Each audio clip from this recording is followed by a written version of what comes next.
কতটা লোভনীয় লাগছে দেখতে, তাই না? আসসালামু আলাইকুম, আয়ন কুকিং স্টুডিওতে আপনাদের সবাইকে স্বাগত জানাচ্ছি। কিউট চুলার মধ্যে গরুর মাংসের রেজালার রেসিপিটি দেখার জন্য। রান্নার প্রসেসিং কিন্তু একই, তবে আমি রান্না করেছি ছোট্ট মাটির চুলায়। মশলার উপকরণ হিসাবে সবই নিয়েছি এখানে। এই তো জিরার সাথে সব শাহি গরম মশলা দেওয়া আছে, আর এখানে মরিচ, ধনিয়া, হলুদ, পেঁয়াজ, আদা এবং রসুন একসাথে মিক্স করা, আর নিয়েছি পরিমাণ মতো। ছোটো চুলায় রান্না করব, সেই জন্য মাংসটা কিন্তু আমি ছোট করে কেটে নিয়েছি, নয়তো আবার সিদ্ধ হতে সময় লাগে। আমি এই চুলাটা বানিয়েছি আমার বাসা বাড়িতেই। আমি যে ফুলের টপের মধ্যে মাটি থাকে ওইটা দিয়ে আমি এই কিউট চুলাটা বানিয়েছি। মাশাআল্লাহ, চুলাটা খুবই সুন্দর হয়েছে আর আগুন খুব সুন্দরভাবে ধরে। মাঝে মধ্যে ডিম পোস্ট করে থাকি আর বাচ্চাকে খেতে দিই। তো এখানে চুলার মধ্যে আমি মাংস দিয়ে কিন্তু অলরেডি বসিয়ে দিয়েছি, আর এখানে এখন আগুনটাও ধরিয়ে দিয়েছি। এই তো খুব সুন্দরভাবে কিন্তু আগুন ধরছে, আর আমি রান্না করব কাগজ দিয়ে। এখন সবগুলো মশলা কিন্তু পরিমাণ মতো দিয়ে দিব। প্রথমে আমি মরিচের গুঁড়া দিয়ে দিয়েছি, হলুদের গুঁড়া দিয়ে দিয়েছি। এখন দিয়ে দিচ্ছি আদা এবং রসুনের পেস্ট। পিছনে যে গাছের পাতা রেখেছি বারবার বই করছিল যে ওইটাতে আগুন না জানি ধরে যায়।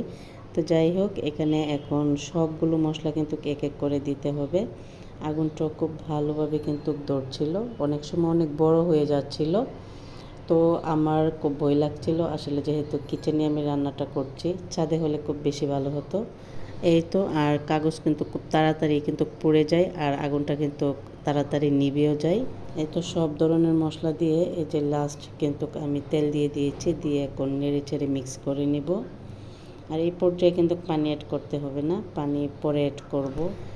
বারবার যদি কাগজ না দেওয়া হয় সেক্ষেত্রে কিন্তু আবার চুলাটা নিভে যায়। তো আমার সাথে আমার বর হেল্প করছিল, ও এখন বলছে তুমি নাড়ো, আমি তোমাকে হেল্প করি। ও এখন আবার কাগজ দিচ্ছিল, আর এখন আর কিন্তু চুলাটা তেমন একটা নিভছিল না। মাশাআল্লাহ, খুব সুন্দরভাবে কিন্তু আগুনগুলো ধরছে। এই তো এখন খুব ভালোভাবে নেড়ে চেড়ে কিন্তু মিক্স করে নিয়েছি, আর এই পর্যায়ে পানি অ্যাড করতে হবে না, আর মাংস থেকে কিন্তু পানি ছেড়ে দিবে অনেকটা। এই তো চুলাটা দেখলেই কেন জানি মনে শান্তি লাগে। খুব সুন্দরভাবে চুলাটা বানিয়েছি, আর খুবই আগুনও খুব সুন্দরভাবে ধরে, তো সেই জন্য আরও বেশি ভালো লাগে। এই পর্যায়ে কিন্তু আমি ঢাকনা দিয়ে রান্না করব কিছুক্ষণ।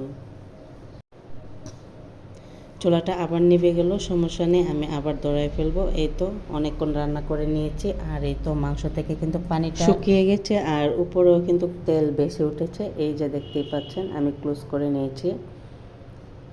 এই তো উপরে তেলটা খুব ভালোভাবে বেশি উঠেছে, আর এটাও কিন্তু খুব ভালোভাবে একটু কষানো হয়ে গেছে। তো এই পর্যায়ে আমি ফেটিয়ে রাখা দুধ দিয়ে দিচ্ছি। তো আমার দুধের মধ্যে একটু লেবু দিয়ে একটু ফেটিয়ে নিয়েছি। যাই হোক, টক দই থাকলে আমি টক দই ইউজ করতাম। তো এখন আমি এটা দিয়ে আরও কিছুক্ষণ এভাবে কষিয়ে নিব ঢাকনা দিয়ে। তো এটাও যখন কষানো হয়ে যাবে, উপরে যখন তেল বেশি উঠবে, তখন আমি আবার পানি অ্যাড করব। রান্নাটা দেখতে কিন্তু খুব সিম্পল মনে হচ্ছে, আর খুব সহজভাবে রান্না করেছি ওইরকম মনে হচ্ছে। আসলে অনেকক্ষণ সময় নিয়ে রান্না করতে হয়েছে, তো সবটুকু ভিডিও তো আর তুলে ধরা যায় না। যাই হোক, এই তো আমি কিন্তু আবার পানি দিয়ে দিয়েছি। এখন পানি দিয়ে আরও কিছুক্ষণ রান্না করব। মাংসটা কিন্তু আপনার এইখানে 80% মতো সিদ্ধ হয়ে গেছে।